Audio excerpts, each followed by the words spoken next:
Hello and welcome back to Reeling the Players, where we chat about and discuss all sorts of movies. My name is Gary O'Brien, and joining me as always for the monthly recaps, it's the one and only David Scanlon as we discuss the film releases of July 2024. So stick around, we hope you enjoy.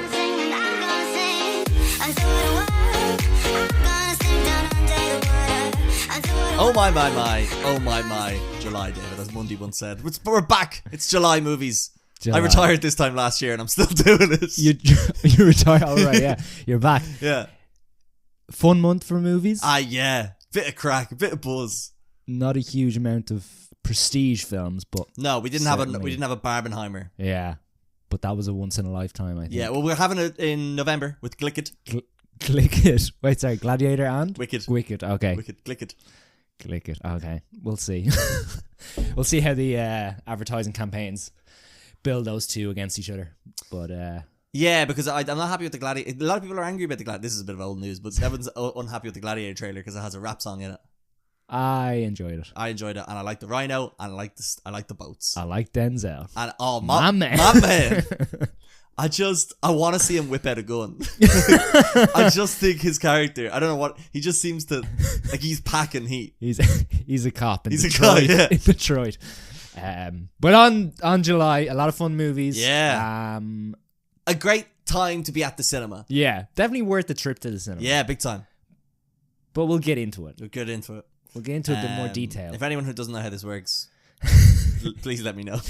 No, we're going to talk about all the movies that we saw in cinemas and on streaming in July 2024. There's time codes, so people want to jump about. There's a big movie that we don't want to spoil called Deadpool and Wolverine. Yeah. So we're going to do a non-spoilers and spoilers section for that as well. And then we're going to talk about what's coming out next month. Whew, August. What a letdown.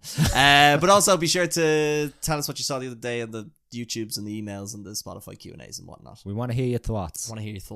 But today, we're talking about Deadpool, Wolverine. We're talking about Twisters. We're talking about Longlegs. We're talking about MaXXXine. And then we're talking about Beverly Hills Cop Axel F. And we're talking about what we saw the other day. We saw it the other day, yeah. Loads to talk about. Don't want to forget about that as well. No, never forget about it. Tell you what's also unforgettable. Glenn Powell's big eyes in the movie's Twister, David. Tell me about Twisters. Oh, sorry, Twister's mine.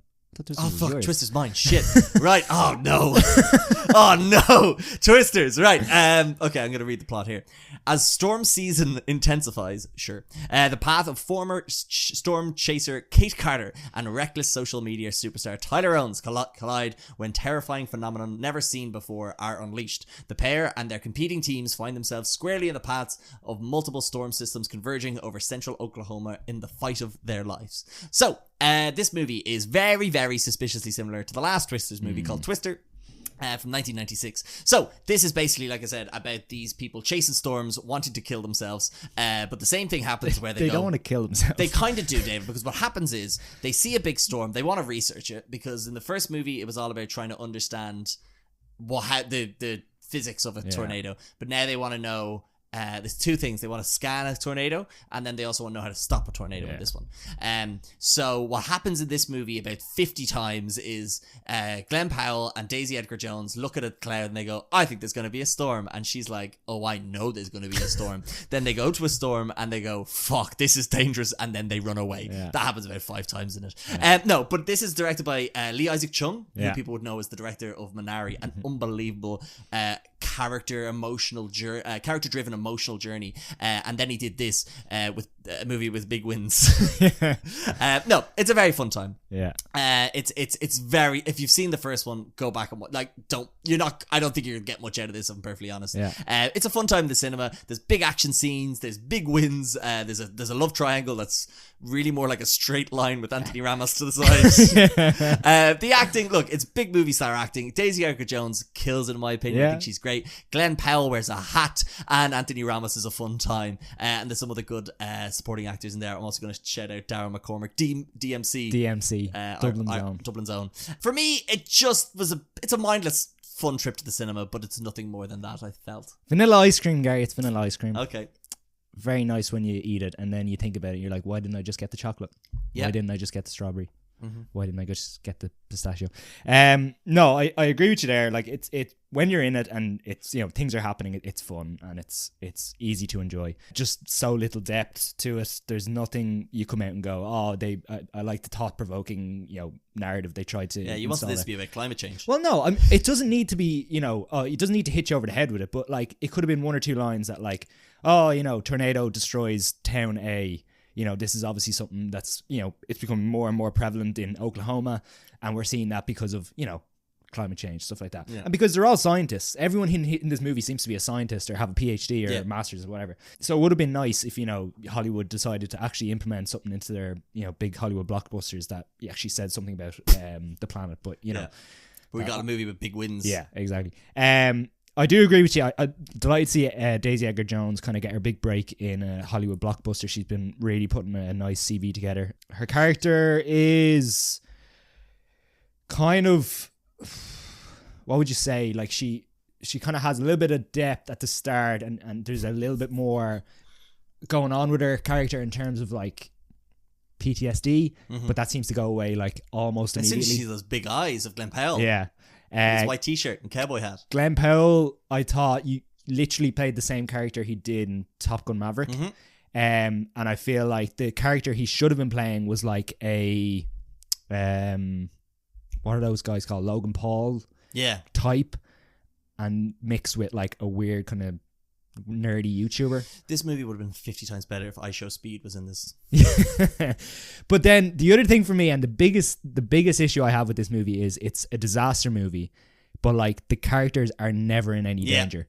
And like apart from the start, I'm not going to spoil it, but there's a huge kind of incident at the start, and you think, okay, this is a big thing. And then what they do is they introduce a ton of characters. So there's like 5 or 6 people on Glenn Powell's team or Tyler's team. And I'm like, there's some big actors in there, like Katie O'Brien and obviously Anthony Ramos and stuff like that. So they've put together like a few kind of big names. You're thinking like, this could be interesting, you know, there could be life or death kind of things, but they're never in any mortal danger or anything like that. There's also a really kind of almost lame stereotype of a British journalist, which I thought was just so unnecessary. Like, as if like the Times in London would send this dweeb over to look at tornadoes when they probably have someone like Bear Grylls. So yeah, like absolutely, I agree. Like if you just want something kind of mindless, and if it comes on Netflix or something like that, you'll have a good time. But just don't think about it too much because it'll just annoy you at how kind of vanilla it is or how bland it is. Well, and I think I got my hopes up a bit with it, because in the first Twister movie, so there's the two main actors, Bill Paxton and Helen Hunt, and he has now become he like works for like the weather now, and he used to be a storm chaser, and he's divorcing Helen Hunt, and then they want to run this experiment before this kind of big corporate science company beat them to it, and they have to like be like the sort of the indie storm chasers to try and beat the corporate thing to it. Yeah. But it was really fun with this movie then, how it starts then is Daisy Edgar-Jones is recruited by the big science corporate people, and then Glenn Powell's like the indie like social media thing. I did enjoy that as well, then, but that never goes anywhere really, and it's a bit flat. And hey, we got to see Superman though. It was fun. David Corn's Sweeter. I don't know, he's in it. And Anthony Ramos is. Yeah, I think it's a good. I'm happy for everyone in this. I don't think anyone comes out bad, but I just think it's a bit like it's a fun time. No, I agree with you. I like that element of it, that it's like the hippies versus the big corporation. Yeah. But also again, they have this vague kind of villain character in it who's doing some nefarious deeds with the aftermath of hurricanes or tornadoes or whatever, but it's never really leaned into or resolved or whatever. It's just Anthony like Ramos like, I just gotta make money. Yeah. And it's kind of like, it just leaves you kind of just like, oh, this could have been a lot more. It could have been. But then again, like, it is a Twisters movie. Yeah. But this is my problem with the movie, is that like the original Twister movie, you had that iconic scene of the cow being in the tornado, and then being like, oh, another cow, and then be like, it's the same cow. Yeah, exactly. And then there's a scene where like a house is turned over and they have to drive through the house. Yeah. Like these really big set pieces. Yeah. And I feel like this movie didn't have any of that. It didn't have any of the fun, campy 90s action. And I know it's a movie set in the 2000s, or from the 2000s, and the 20s. But like, do we call them that? The 20s? 2020s. Weird. Anyway. The 2020s? 2020s, yeah. The roaring 20s. The shy 20s. So like there was no fun action scene in this. There was a scene in the cinema that was fine. Yeah. The other thing is some of the direction in this is really poor. Like there's a scene at night, and I thought at night it looked pretty cool. Like there was the flash of lightning, and you could see the tornado kind of in the background. And then they tried to do this one shot scene where they go through a motel and they have to beeline for a pool. But then, and this isn't on Isaac Chung. It's Isaac Chung, isn't it? Mm-hmm. Isaac Chung. Because he obviously he wouldn't have the experience at directing kind of action movie, but I'm sure he has, you know, an action coordinator, some sort of action director. But there was just stages where like someone is on the floor and they're like trying to get away from debris or whatever it is. And it's like this camera was just zoomed in too much. Yeah. Because you couldn't see what was happening behind him. You couldn't see the trouble. Do you know what I reckon that was? I had it because you know the way IMAX ratio is more square. Yeah. So I think where we saw it, they didn't have it in the full IMAX ratio. Yeah. I think that was my suspicion when I was watching it. Okay, because I just thought it was like, it was really... It's just missing a top frame. Yeah. Yeah, I think that's my... Okay, but again, maybe, like you say, Lee Isaac Chung is not used to directing for... What you got, like a Nolan who would know, okay, well, this is what the audience will see, but this is what the background is. You need something in the background to like, see the danger. But look, it's just disappointing as well because I think he is like after seeing Minari, I think he has a future. Look, he will. This movie made a butt ton of cash, so they'll get him again. Yeah, but I hope he's kind of signed a contract that like, I'll do one for you, but I want to do one for myself as well. I want to do another sad Korean movie. It doesn't need to be sad Korean. It just, you know, a little bit more. Do you know he's actually I don't know where he's from, but he's obviously his parents emigrated from South Korea, and then like he's born in America, raised in like the heartland, and made a Twisters movie. And I just think it's so like this, like a lot of like middle America have gone to see this movie now because like finally a movie about us. And I'm like, but you're aware like an immigrant family. Like you just want to kick them all out. It's fun. It's like anyway, but it's an interesting concept. The only last thing I have noted on this is that the fact that Daisy Edgar Jones is basically Nikita Mazepin in that she knows how to read clouds very well. I didn't like it, David. I didn't like. There was just too much looking at clouds and her being like. Yeah, it smells like a tornado over there. I was a bit like, cop the fuck on. And some of the science talk is a bit wanky. So, I'm going to ask you a question. There's another movie we talk about, and a character... We talk about a lot of movies. There's another movie we're going to talk about in this podcast that a character has a weird kind of sixth sense to danger. Oh, yeah. Did you think this was better or that was better? No, this was better because it's science. That's pox. No way. Really? Oh, we'll get to it. Okay. Wait, we're talking about Longlegs. Yeah. Now we'll get to that. That's the next movie. But yeah, no, that was the only thing that just took me out of it a bit. And the fact when he was like, so we're going to put 3 scanners around a tornado and scan it. And she's like, a 3D scan. Yeah. Yeah, it is a 3D scan. Anyway, small things like that annoy me. But again, it's what you'd expect from like a 90s blockbuster. Which is the vibe they were going for. Yeah. The other thing, the characters need to be a little bit more charismatic or memorable. Like the background characters, they should have been someone weirder. Someone weird, like someone fucked, like someone who like. Or like, do you know the guy who kept holding the camera? I feel like he should have been like more of a funny or I don't know. Or like just be funny. Did you know what I mean? Well, no, absolutely. I know exactly what you mean because in the first movie we had Philip Seymour Hoffman blaring tunes out of the thing. Exactly, yeah. Or someone, someone just a bit tapped. Someone like Steve Buscemi. You'd remember him in a Twisters movie. But yeah, fun time. But yeah, I'd love to see them make another one, just to see what they do. Okay, so what are we thinking? We would call it Twisters, but this time Twist and Shout. The W is like a 3. Oh, yeah. Oh, no, I like Twisters and Shout. Twisters and Shout, okay. Yeah. Paul McCartney. Got Paul McCartney to do the soundtrack. He'd be so cool with it. I know him. He's a close friend. Get him to do the soundtrack. I don't mind. I like the big hurricane. He'll go round and round. You know, Paul was always... Anyway.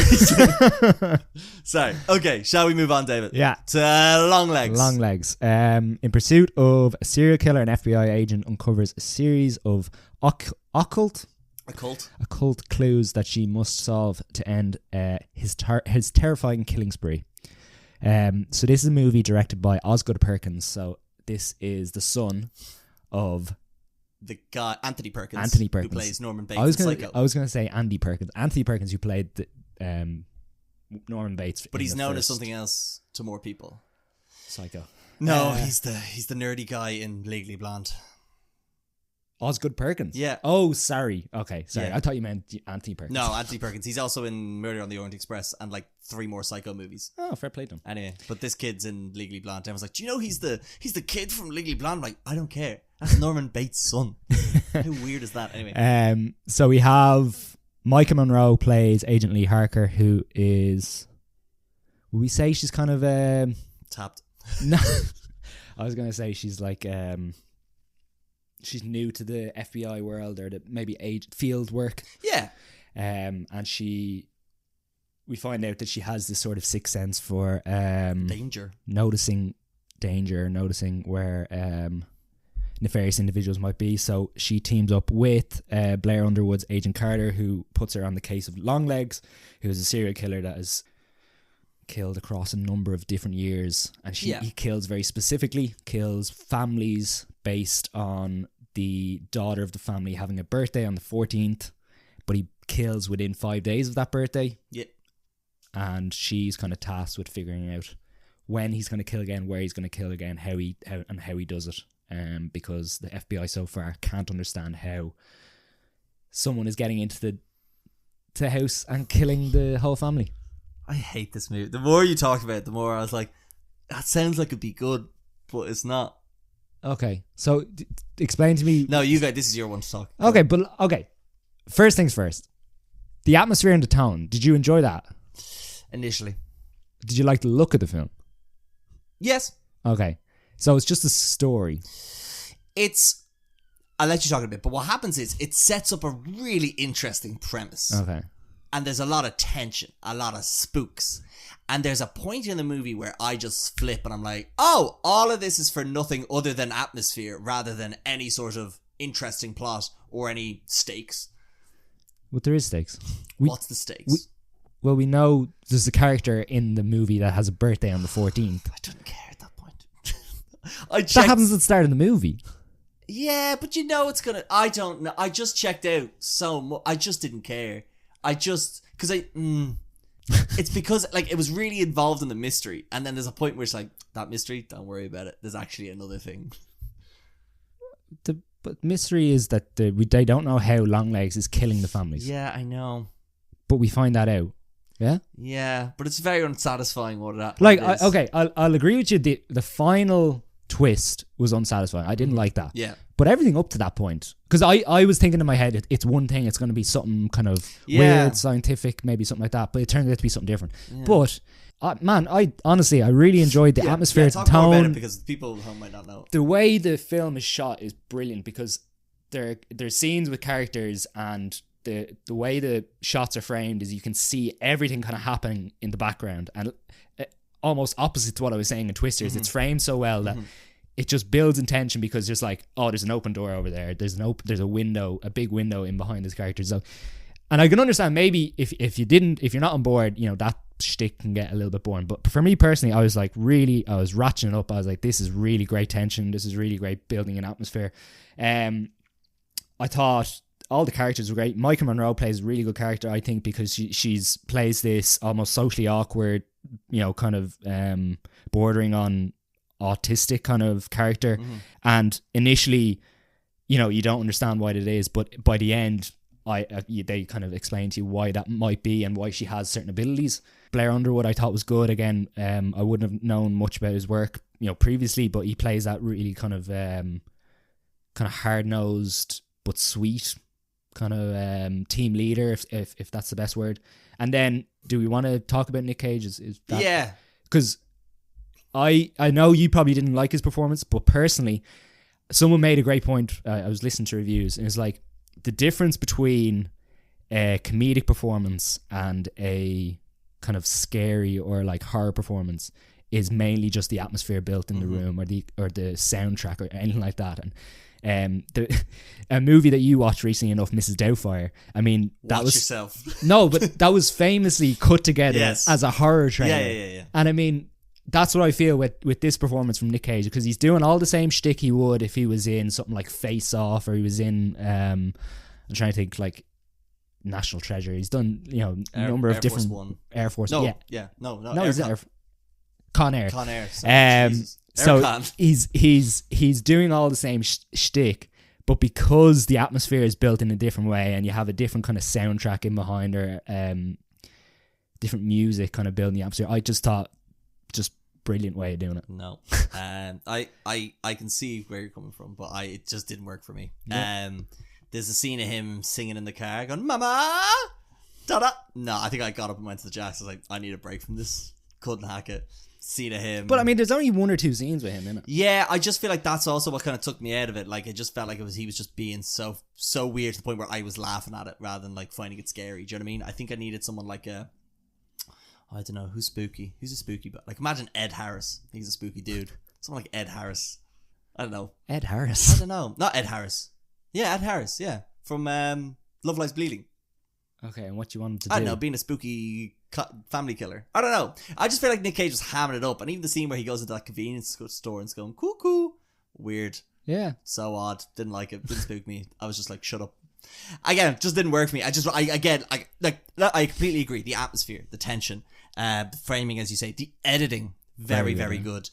Score, it's just there's a point where the horror and the tension dropped for me, and the story just felt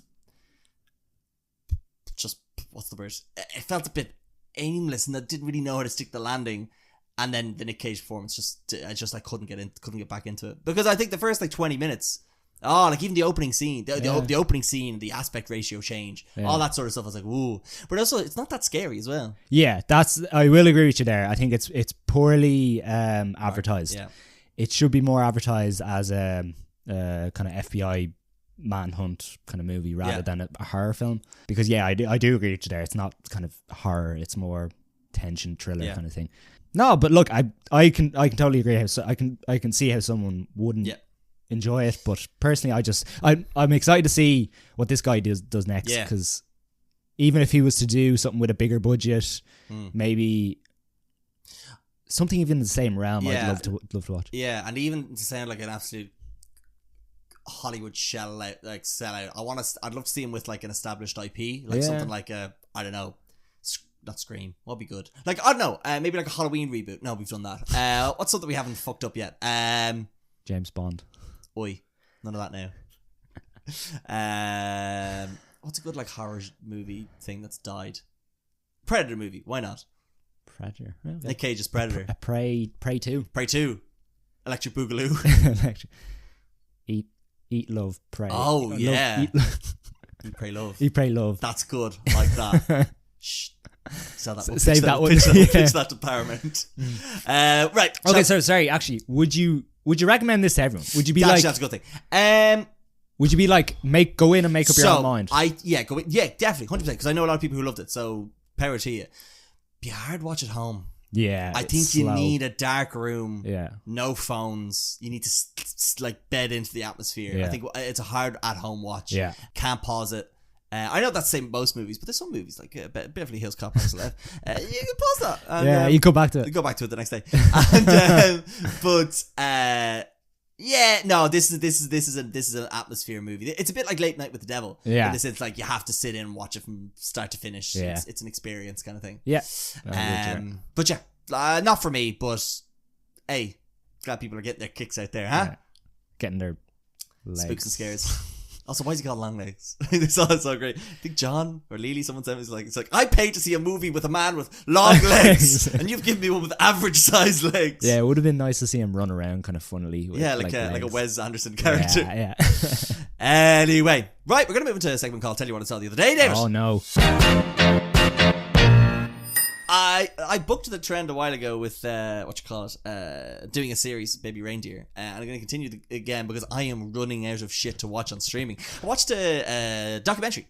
Oh no! Oscar winning called Free Solo on Disney Plus. That's a movie. So you can log it on Letterboxd. It's feature length. The rule is if you can log it on Letterboxd. Yeah. Follow us on Letterboxd, by the way. Links in the description.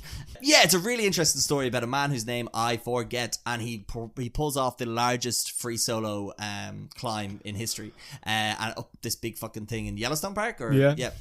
So free soloing is basically when you climb a cliff face without any equipment. So very scary, very dangerous. And this is all about him preparing for it, and a load of people saying you're gonna die, and he goes I don't care, and then he falls in love and. Oh, he doesn't fall to his death. What? You said he falls in love. He doesn't fall to his death. Well, we don't know that yet. Okay. Maybe he fell to his death and he was in love with death. Maybe he's one of those freaks. But no, it's really interesting. It's a very good sports or like a physical endurance movie. And actually something I didn't tell you about, but I'll tell you about in a sec. But no, it's just really well shot. There's some great graphics in it to kind of give you the scope of like and like it does a very good job of like putting you in the mindset of like, this is so fucking dangerous. Here's people who are dying like because of it. Really well shot. And yeah, I've no idea how they kind of planned out the shoot in the sense of like, because they initially followed him and then he took a break for a year because it has to be done at a certain time of year. Yeah. But I didn't realize this. It's directed by the duo who did Nyad. Interesting. I did not know that. So yeah, Nyad also been another kind of physical endurance movie, and yeah, I just thought that was. So they did this first. Have they done anything in between? Done a couple of they do like sports movies kind of things. Okay. So yeah, okay. Yeah, I thought that was quite interesting because Nyad was well enough directed. It wasn't the issue with me personally. I just didn't like the character of Nyad. Yeah, like just because she's you, David. You always give out to me for not liking me in movies. Well, I think she's you.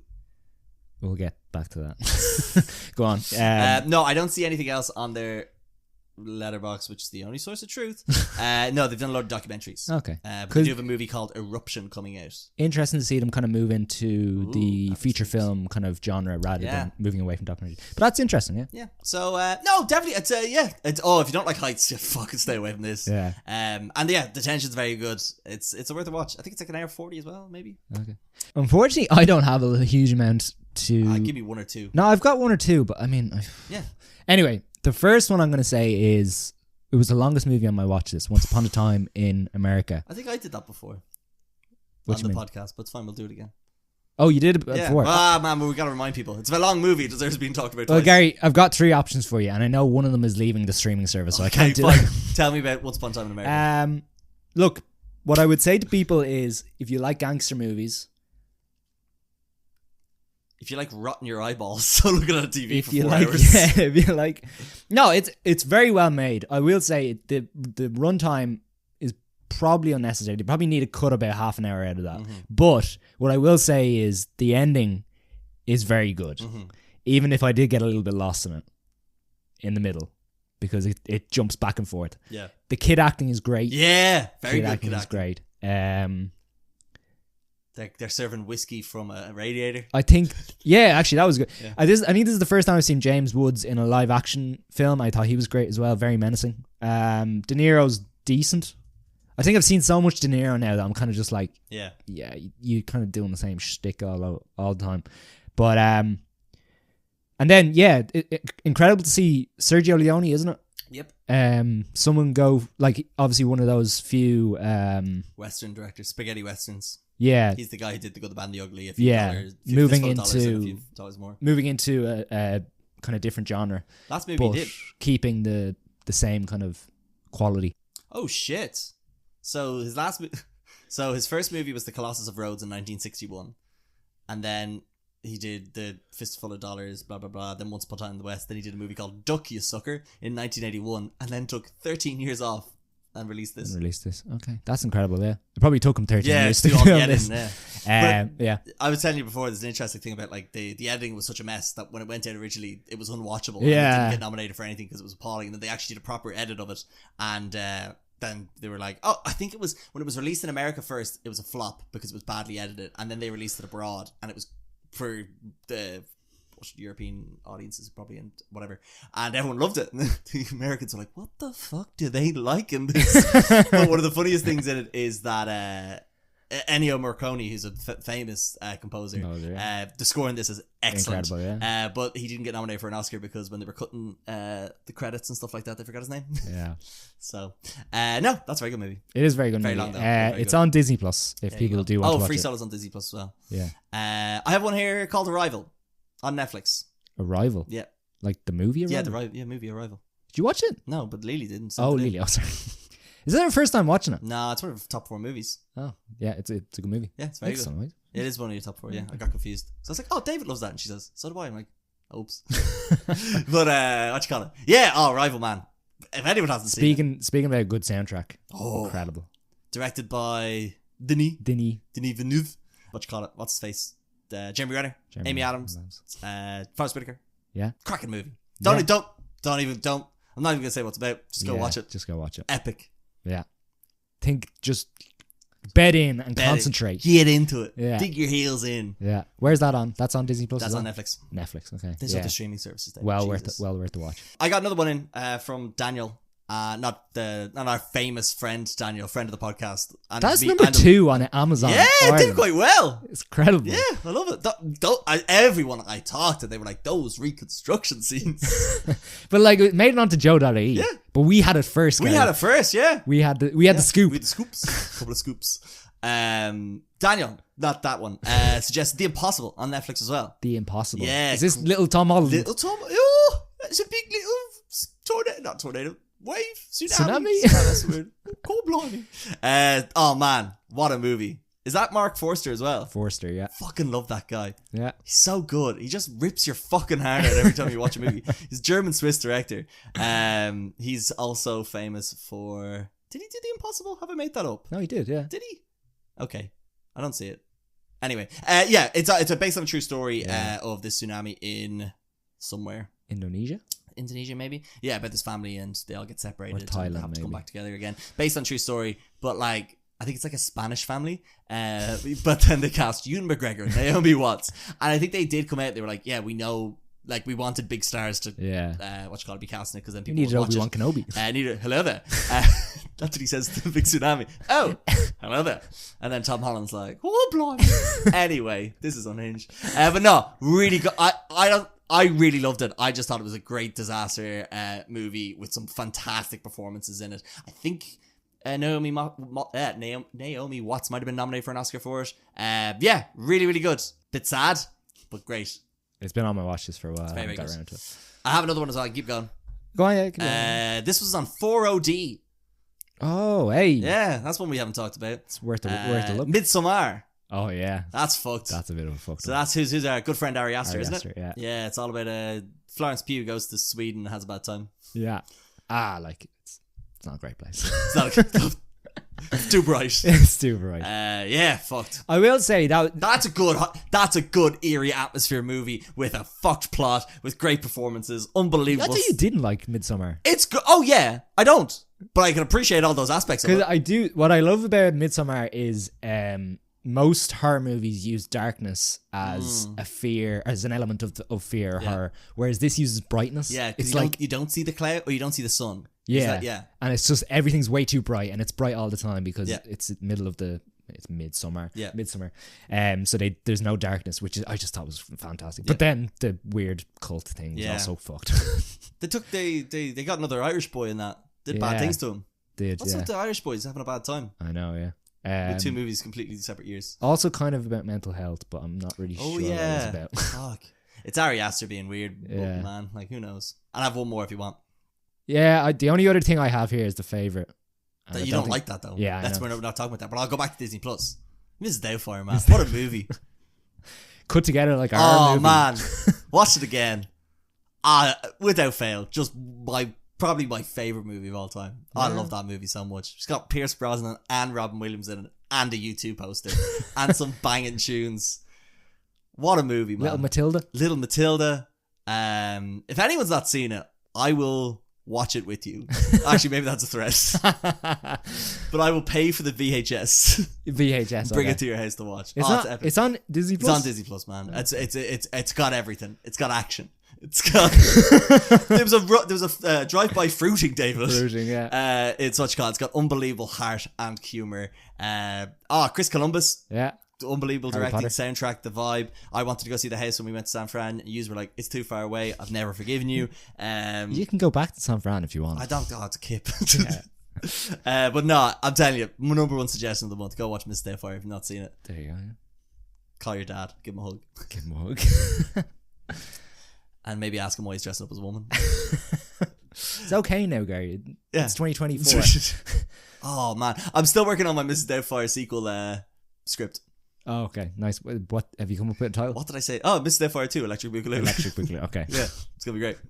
Right, should we go back to the new? Let's new go movies? back to the release. MaXXXine. Okay, MaXXXine. It is the second sequel to the X. No, sorry, it's not really. It's a sequel to X. Yeah, sequel to X. But it's also part of the X universe. Which franchise. What was the other one called? Pearl, was it a prequel to? Anyway, in the 1980s, Hollywood adult film star, aspiring actress Maxine Minx played by Mia Goth, finally gets her big break. But as a mysterious killer stalks the starlets of Hollywood, a trail of blood threatens to reveal her sinister past. Now, what I would say is this is similar enough to Twisters in the sense that I think if you think about this movie too much, it's not very good. That's a big hurricane or a big tornado. No tornadoes, no. Unless you think a serial killer is also like a big tornado. Well, I believe both should be covered on the weather report, yes. Okay. We've got some serial killers coming in from the west. Yeah. Migrant crimes. But what I will say is I really enjoyed the film. Oh, wow. I not really enjoyed. I just had a good time. Yeah. It's 1980s. It's like a fun slasher, isn't it? Yeah. It's 1980s. It's Hollywood. It's that kind of grimy 80s vibe. The soundtrack is great. I'll get onto some of the characters in a minute, but overall, it was just a very silly, fun time. Okay. But I wouldn't go in with too high expectations. Like it was a complete departure from X. Like X, that's good. I didn't like X because X was like a full-on slasher kind of movie, whereas this is more kind of neo-noir or noir film. You have kind of cops, detective stuff. There's some law enforcement in this one. No, but like Boys in Blue being represented. Love to see it. Detectives investigating, the serial killer and stuff like that. Now, again, as I said, I think if you think about it too much, you'll just be like, yeah, this actually isn't very good. And the characters' motivations throughout kind of flip-flop between scene to scene. But no, personally, I had a great time. And standout for me in this is Kevin Bacon. Kevin Bacon plays Does he ham it up? He plays. Does he bacon it up? Yeah, he bacons it up. He plays his PI, but he's just such a scumbag. He's just... Yeah, brilliant. The cast is actually pretty good. I have it here. Yeah, go on. Michelle Monaghan. Yeah.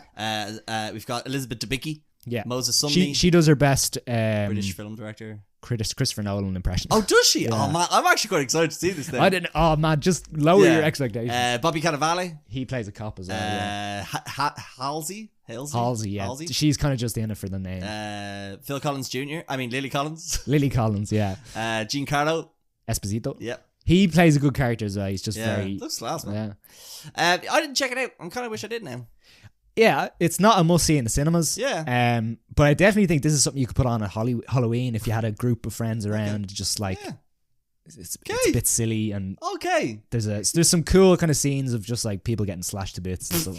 There's actually I won't spoil nice anything. Okay, I really want to watch this now. Fuck, you sell me on this. I know I don't have high expectations, but I'm interested to see it. Yeah. Okay. More than I was. I had no interest. Okay, so. But I think you'll enjoy Kevin Bacon. Okay, that's good. I think you'll vibe with his character. Want to talk about another Kevin Bacon movie?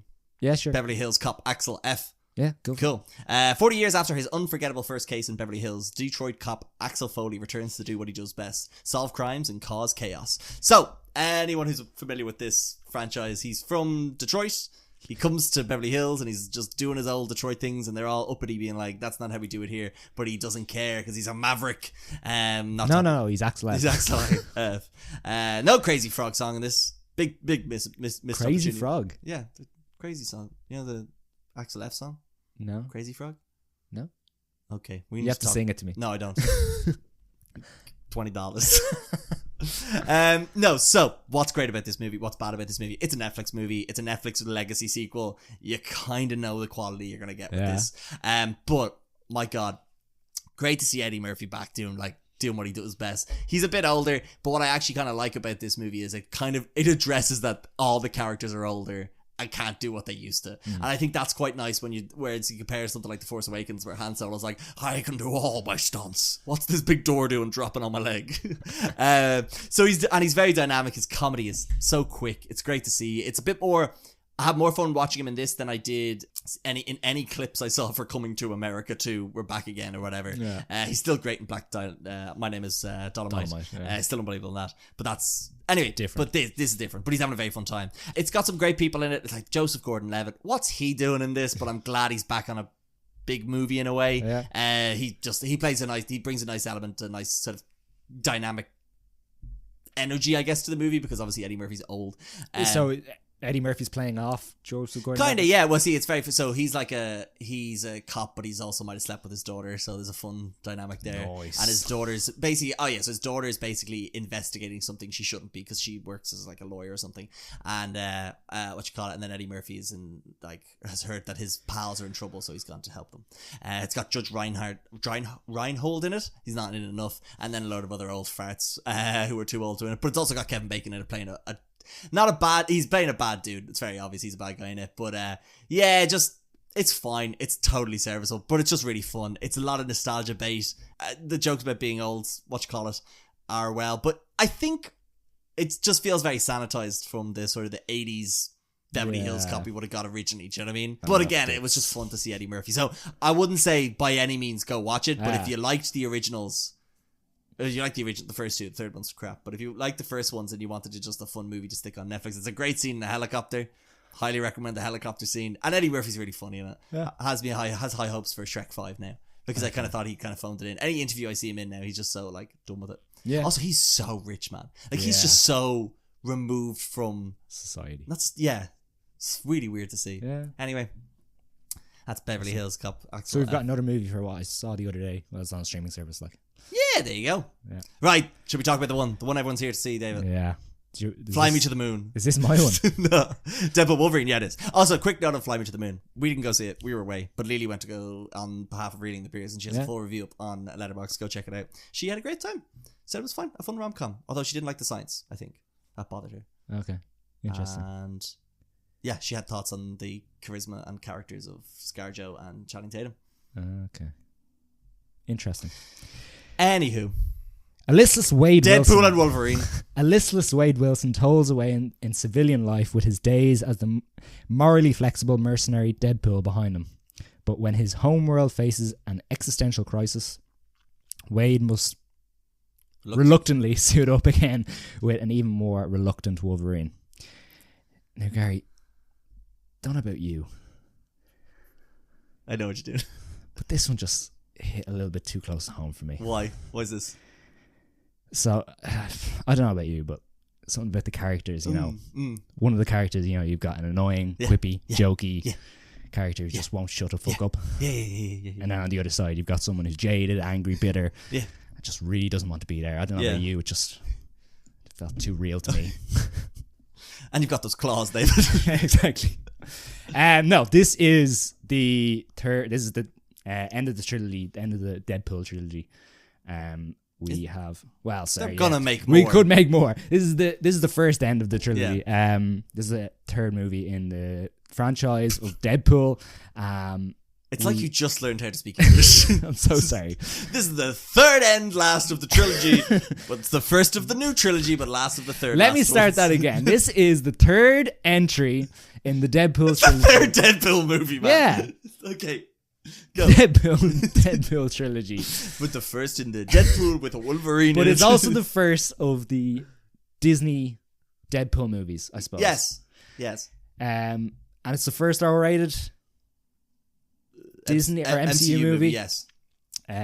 So look, first of all, if you like the first two Deadpool movies, I think you're going to like this one. And in an overall sense, it is a fine movie, but it's very funny and very enjoyable if you're like a Marvel head like us, and if you do like comic book movies as a whole. Yep. Or even just like pop culture as a whole. Yep. Basically, if you like live in a shed, you'll hate it. Yeah, if you don't know what's going on there. Yeah. Everyone's having a good time. It's nice to see kind of Wolverine back, or Hugh Jackman back as Wolverine. He brings a lot of emotion to his role.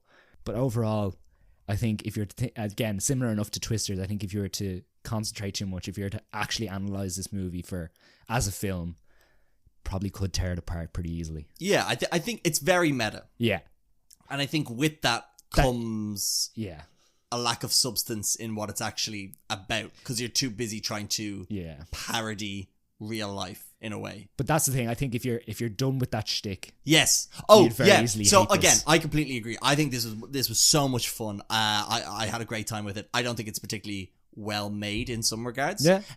But it's so much fun. I have to ignore it because it was such a fun theater experience.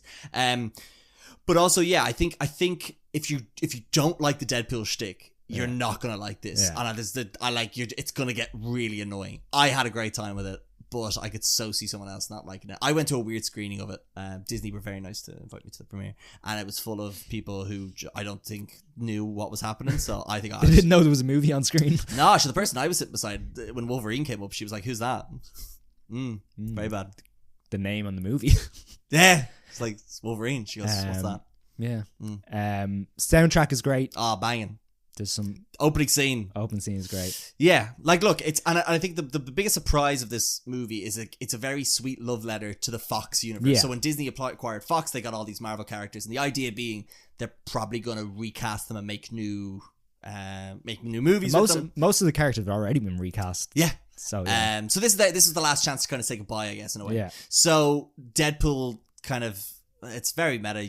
Tries to save these characters for one last hurrah kind of thing. Yeah. But it allows the movie to be very witty and then have a lot of like fun elements of it in it because he plays with like the multiverse and stuff. And seeing Hugh Jackman as Wolverine was great because again he's not playing the one we know. Yeah. He's playing a different one, so he can be a bit more comic books accurate in the sense of like just like a grumpy old fart. So I thought it was I thought what was nice it was almost the perfect amalgamation of X-Men 1 to 3 Wolverine and Logan Wolverine into one kind of character, and he was just bringing all elements of those characters there's a lot together. of heart in the movie as well. Yeah. Oh man, there's a bit at the end that'll get you in the feels. Yeah. Because they kind of wove in something quite interesting about not really interesting about his character, but they wove in a heartwarming story about it that kind of like allows.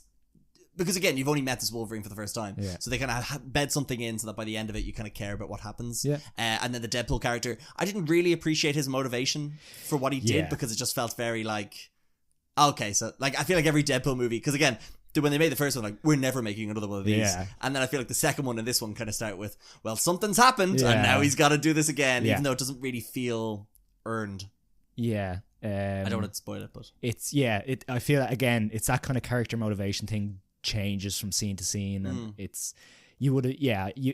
but again, he's the quippy kind of mercenary character. I'm not too really bothered if his motivations aren't in the right place or whatever. But what did you think of the directing? Yeah, this is the thing. I find with the action in the film, or the action in a lot of the Deadpool movies, and I watched the first one, the original Deadpool, recently enough. Very kind of rubbery, cartoonish, but I don't have a huge amount of problem with that. Yeah. I'm like, yeah, look, it is what it is. I do think there's a scene at the end where there's a lot going on, and I got a little bit lost in that. Well, not the one with the bus. I thought that was fine. No, that was for me. Okay. When they get into the bus, or I just thought I lost characters. I know, so did I, but I think that's the point. Okay, yeah. But there's a scene in Cassandra Nover's lair Okay, yeah. where there's a lot of characters doing stuff.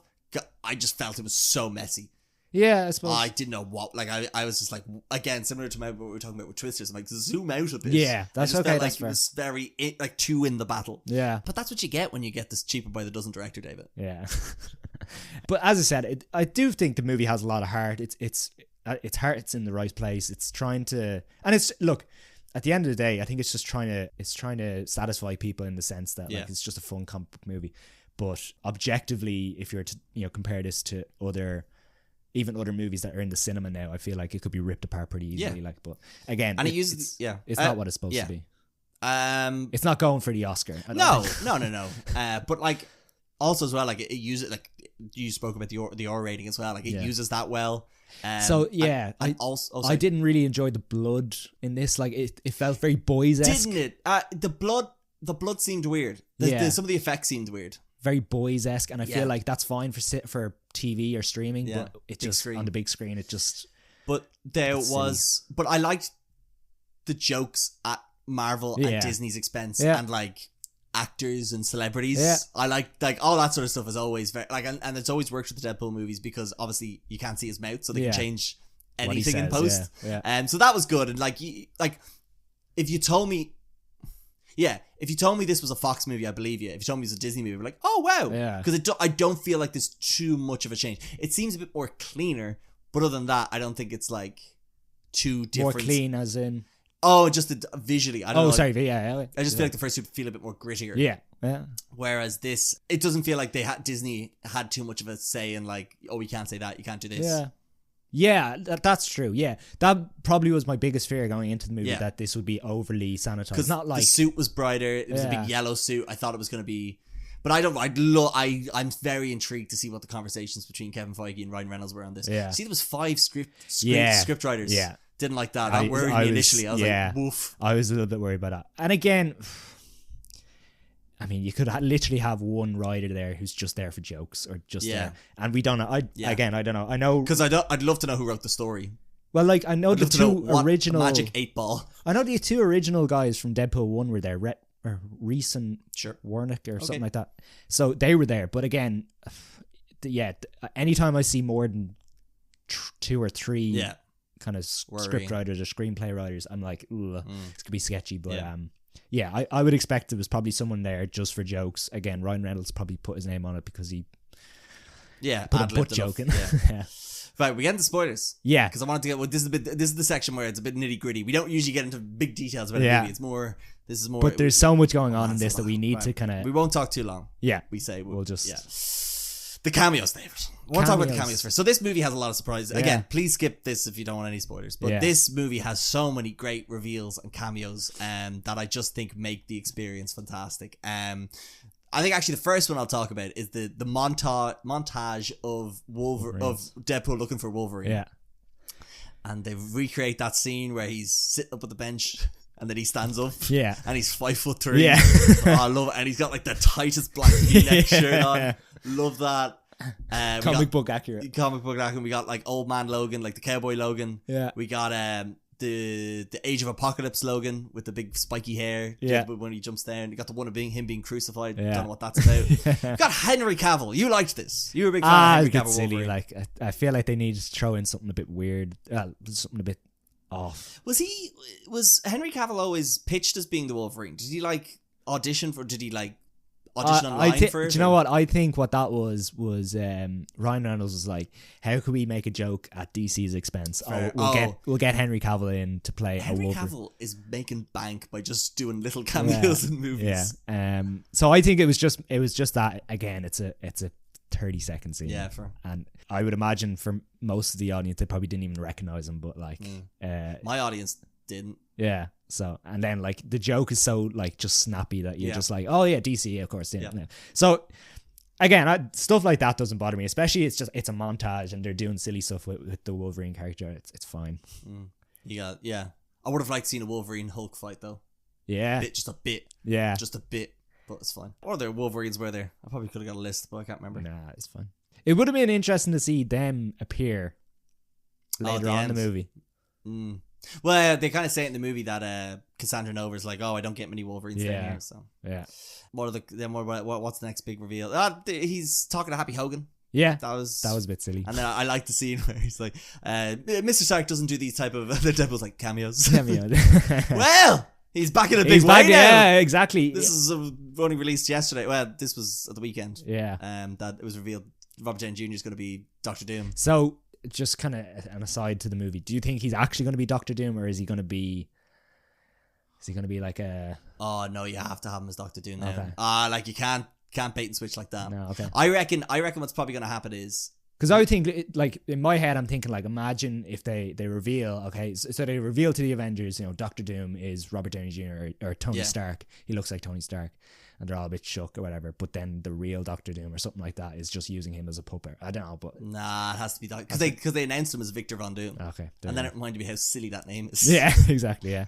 But yeah, and there's also another big cameo in it. There's another original Avenger who was killed off. Chris Evans is back, but not as who you think. Yeah, it was... like, straight away I knew this isn't Captain America. Yeah. But even though he's wearing blue and he has these weird kind of... gauntlets on his hands that are kind of white and red... And Deadpool thinks he's also Captain America and stuff, and he's getting very excited. But of course, he's Human Torch. Yeah. Instead, the 2004 movie Fantastic Four isn't great when you're coming up against someone who can manipulate flames or fire. Pyro, so that was interesting. And again, it's what we were mentioning earlier is this is obviously a little bit of a love letter to Fox characters. So what we get is in the cameos is a lot of characters from Fox Universe movies or Fox Marvel Universe movies who probably didn't get a chance to say goodbye or a chance to kind of that swan song. So that I would have. I'm so surprised they got the number they did. Like you're probably talking 5 or a 4 maybe. 4 tough ones, I would say. But then, I feel like some of that, like I'd say Chris Evans is the type that's like. Well, he was in Free Guy for a bit. Yeah, so I feel like he must be friends with Levy or Sean Levy. Or no, sorry. Eugene Levy? No, Sean Levy and Ryan Reynolds. Ryan Reynolds, sorry, yeah. No, he must be. He's just full of those superhero hunk society. Yeah, exactly. But then, of course, we get well, I was just going to say, just on Johnny Storm. Yeah. Because how he meets his end. He gets killed by that running joke's like, Johnny! No, Johnny! Like, oh, Johnny would have loved to be here. It was so much fun. The end credit scene was very balls. Yeah, I was a bit disappointing. But I thought Chris Evans was having a lot of fun playing like a douchebag. I felt like he was trying to do a Rocket Raccoon impression. Yeah. But he was having a lot of fun, and he gets killed in a violent way, which was excellent to see.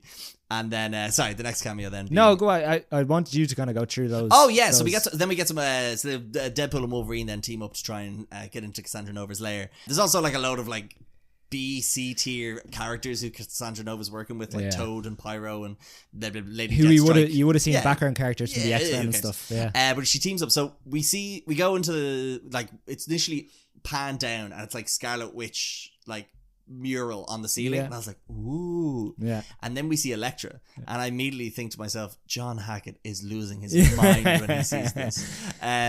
Jennifer Garner, I was like, holy shit. Yeah. And then, although I can't even remember the last time I saw her in a movie. Still though, it still is. Like, anyway, good for her. Like. And then fucking Wesley Snipes. I literally go, whoa.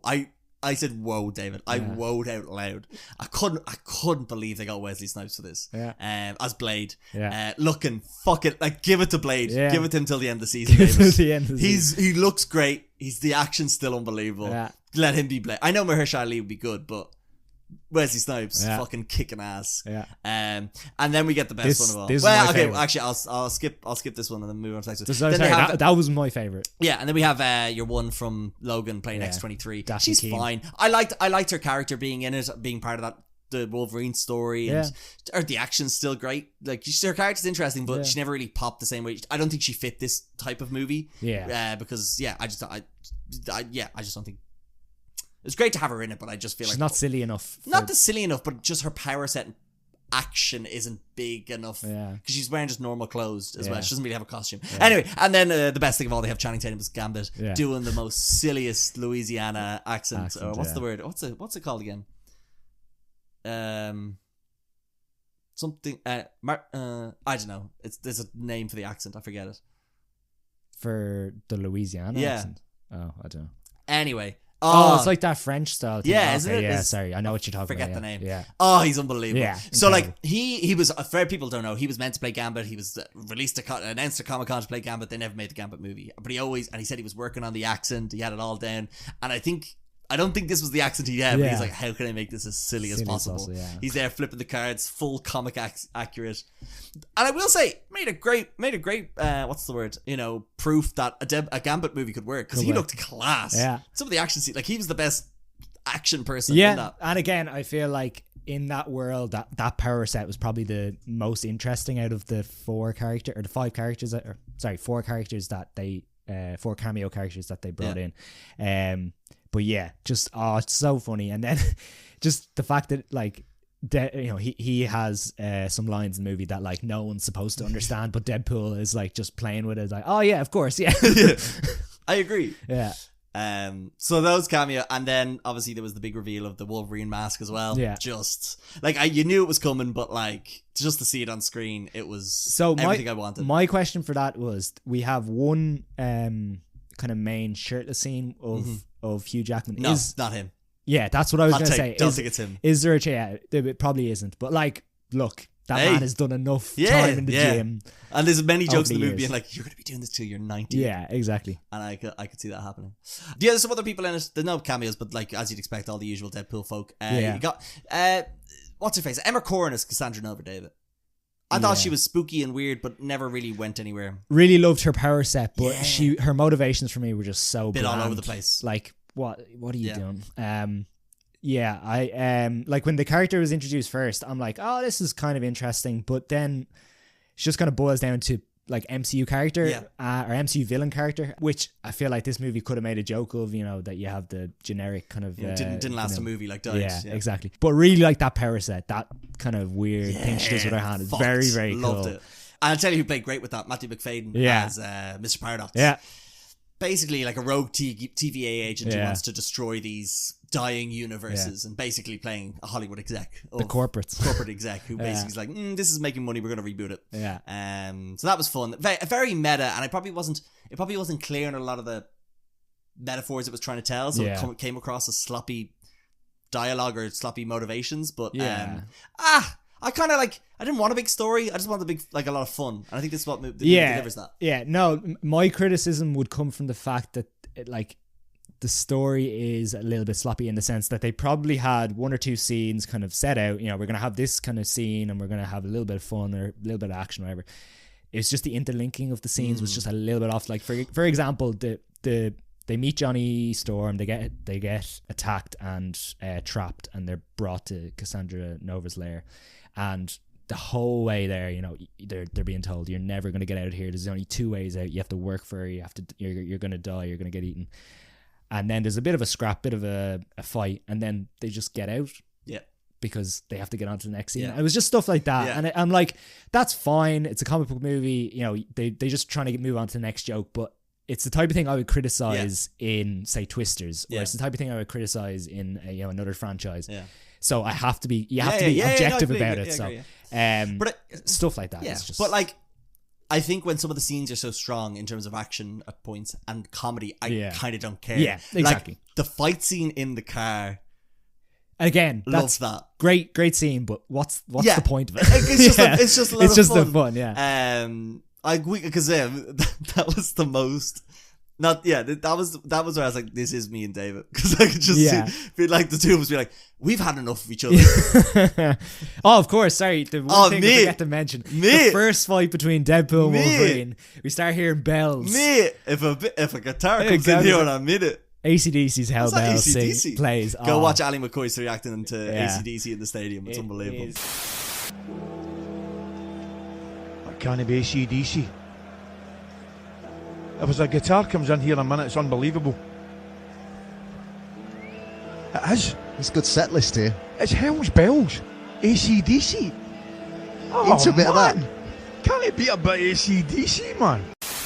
No, it's just another thing about this movie. It's a very David and Gary movie. But it's like, and we've been saying it for like since we did the podcast on last year. This is the best buddy movie in a long time. I feel. Yeah. Two boys having fun, eh? Yeah. I will say I would have liked more of a camaraderie between the two. But then again, like, I really liked that Hugh Jackman never played silly. Okay. I liked that he was like, man, fuck you. Like, I'm here. I am bitter. I am, what you call it? I just want to say of my universe, on an educated wish. Yeah, on educated wish. But I just felt like, I liked that. I liked that they never became best mates. I liked that it was a begrudging friendship at the end kind of thing, rather than like, because they both stuck to each other. Do you know what I mean? Yeah, fair. And they both stuck to who they were, kind of thing. So I had kind of a big fun with time with that. Fair. There was another thing I was going to say that I enjoyed about it. Oh, the Deadpool core. Yeah. I love the Welsh Deadpool. Big fan of that. Yeah. And other than that, there was no one else in that big pool of Deadpools that I was like, oh, that's fun. But I really like Nice Pool. Fucking pissed me off. Don't even get me started on Dogpool. Yeah. But I like the bit where Deadpool uses Nice Pool as a human shield, very similar to Austin Powers' Spider Shaggy. And then he's like, "You regenerate though, right?" And he goes, "Regenerate." Loved that. I loved it. Even when Wolverine walks across with the dog. Yeah. How, I don't know why it's so funny. Just how he walks is so comedic. It's just no one's gonna shoot the dog. Was great. Shout out to Rob Delaney as well. Pete. I really like Peter. him. Yeah, he did great. Bit of a cop out though. How the battle ends. Again, like, that's a character that was probably used as a minor joke in the second movie, and for him to even exist in this movie is just kind of funny. Like, overall, I would say absolutely go out and see this and see it in as big as packed a theater as you can, because I think again with this type of movie, if jokes land with the crowd, it'll just make you enjoy it a little bit more. And don't take it too seriously. Yeah. But I will say, the most fun I've had in an MCU movie in a long time. Long time. I was going to mention this earlier, but no, I'll leave it at that. It's probably fine. I'll tell you afterwards. Okay, fine. Should we talk about August? Let's do it. And then get the hell out of here. First up, we've got Borderlands on the 8th. There's actually only 5 movies or 6 movies. Borderlands. Cool. Never played the game. Played the game. It's got a stacked cast. Apparently the reason Kate Blanchett's in it because she was like, it's COVID. I needed something to do. Yeah. We'll see how we go. Not a big fan of Kevin Hart. Yeah, I agree. Kneecap. Oh, I'm interested to see this. Have you seen the trailer? No, I've seen clips, but I'll try look away. Trailer was on before MaXXXine. Very interested. Yeah, it's all when fate brings Belfast teacher JJ into the orbit of self-confessed low-life scum Nisha and Lee Moog, the needle drops on a hip-hop act like no other. Rapping in their native Irish, they lead a movement to save their mother tongue. Big fan. Can't wait. Yeah. What's very funny is I'm actually in London that weekend. Nice. You're gonna bring the missus to it? What? The missus? Yeah. To what? Kneecap. Yeah. Oh yeah, she needs to be taught. Tasha, on a walk. Our fun. Trap. Yeah. I can't wait. This one looks interesting. This looks good. It's also these 3 are all at the same weekend. Wow. And I'm fucking away for it. I know. What? Let's try and put the names of those movies together. Trap, Kneecap, Borderlands. You happy with this joke, David? Border cap trap. Border cap trap. Border No. cap trap. Border knee trap. Border knee trap. Knee trap land. Knee trap land. Anyway, go on, sorry. Father and daughter attend a pop concert where they realize they're all in the center of a dark, sinister event. This looks incredible. It's good. It's an M. Night Shyamalan movie, so you know it's going to be bad. Oh, I can't wait. Bad dialogue. Oh, it's going to be great. Another movie in the Heart Renaissance. Sure. Josh Hartness. Yeah, it's basically they know a serial killer is attending this basically like Taylor Swift-esque event, so the police are there to try and hunt them down. I think the dad's the killer. That's the vibe, but maybe he's not. Maybe he's not. Who knows? Yeah. Looks great. I'm really interested by it. Bring the miss to that as well. Okay. But in Irish. Okay. Subtitles? Yeah, no. She must learn. Alien Romulus. Yeah. Not bringing the missus to this. You mentioned that the time you first saw this trailer, you're like, I know this is going to be scary because the director is Mexican. Yeah, there's just look. I'm not saying all Mexican directors are scary, but they do scary very well. Yeah. I actually hope I'm going to check if he's a Mexican. Fede Alvarez. Oh my god! I take it back. He's Uruguayan. Oh, sorry, Jesus. So he did Evil Dead, Don't Breathe. South American directors, they just fear God so much that they just I don't know. But no, this looks fucked. I'll see it. Yeah, but man, it's scary looking. Don't like it. Kaylee Spaney as well. She's back doing everything. Yeah, she's playing Elvis Presley. I think we would. She's playing a photographer. And what if she's the same photographer, but now she's in space? You'd have to be hard. You feel hard done, buddy. But yeah, it looks very scary. It's very gross. Very interesting. I love the Alien movies. Some of them, not all of them. They're good every 2. Every 2, okay. Every 2, I'm not too sure. And then I have these other 2 that I haven't written down information on. The Crow with Stellan Skarsgård. Not Stellan Skarsgård, Bill Skarsgård. Is that a Netflix movie? It feels like a Netflix movie, doesn't it? But I don't know if it actually is. Okay. I've never seen the original Crow. I've seen the original. The original's very dated. I've seen like the original Crow. No, but it's very of its time. Like it's very 90s. It's Lionsgate. We like Lionsgate. Okay, there you go. But yeah, I'm interested. Like for years, the Crow movies were like cursed. Movies. No, but it was cursed because people tried to do it, tried to remake, tried to reboot, and just never came together. So interested to see. Bill Skarsgård, very very good actor. I think he picks projects very well. We never watched that movie with him in it. What's the one? The Boy vs. World? Boy vs. World. Yeah, it was in the cinema for a week. Yeah, never got around to it. Probably should check it out. I heard not bad, great things. Anyway, and this last one, I think if it's the movie I'm thinking about, I've written it down. It's called Sing Sing. If it's the one with Dolman Domingo, what is that name? Sorry, what's his name? It's Coleman Domingo, not Dolman Domingo. Domingo. Jesus. I think it's yes. So this is about it's called in prison for a crime he didn't commit. Divine G finds purpose by acting in a theater group alongside other incarcerated men, including a wary newcomer. So this is based on a true story about this theater program in a jail, in a prison, where these inmates were given the chance to do like theater camp effect, or like acting classes and stuff like that. And then it was such a successful program that I think the reincarceration rate dropped significantly in the prison. But what's great is the prisoners who were in that group are actually in this movie as well, acting. Incredible. And I just think that is so great. I saw Coleman Domingo on Seth Meyers talking about it, and just the way he speaks about such joy. Yeah, I'm that's really very interested nice to to see it. see. Yeah, I Yeah. just think it's a movie with a great. Again, haven't seen the trailer. It just seems like a movie with a great message. It could be balls, David. I don't know. Again, Coleman Domingo was nominated for Best Actor Oscar last year, and I think he knew he wasn't going to win, but he was just having such a great time on the awards circuit, and any sort of interviews I saw with him, he's just very passionate individual, and I think he just loves acting. And again, he's the type of actor who wasn't a big name. He was always, again, I was amazed at some of the movies I'd seen him in as like a background character, and he's just built up that CV, and he, it's great to see him now getting these starring roles, especially after what was it again? What was the movie he was nominated for? Color Purple? No. Rustin. Rustin, yeah, sorry. So I know he's in a new TV show that's very lighthearted, but I can't find it. Yeah. Because he was talking about it on Seth Meyers. But yeah, because apparently he was like, yeah, I want to play something lighthearted. Because he's like, I played too many bad guys. And I was like, what's the other bad guy role? He's playing Joe Jackson in the Michael Jackson reboot, or not reboot, biopic. And I think he's also set to star in the leading role of an untitled Nat King Cole biopic. There you go. He's got a lot going on. He loves a biopic. Have you heard him talk about the story about how he met his fella? No. Oh, it's cute. It's a cute story how they met. You should check it out. Link is in the description below. How he fell in love. Oh, nice. Yeah, that's nice. Okay, well, that's a nicer note than we usually do, rather than me screaming about an actor I hate. But yes, tell us what you liked in the month of July. In the movies. In the movie regard. Or just like, did you have fun? Did you go on holidays? Where'd you go on your hollybops, huh? And tell us what you're excited for August. I probably missed the movie, but that's all I could see that was coming out. Sure. Give us a subscribe and follow on the Instagram, Spotify's, the Apple YouTube. Music, all the stuff. Give us a shout, say hello, and take it easy. I think anything else? Well, that's what I know we should do. Oh, give us a 5-star or else. That's what I usually say, isn't it? Give us a 5-star review. Give us a or else. And go watch Or Mrs. else. Doubtfire. Yeah. I think that's about it. Anything else, David?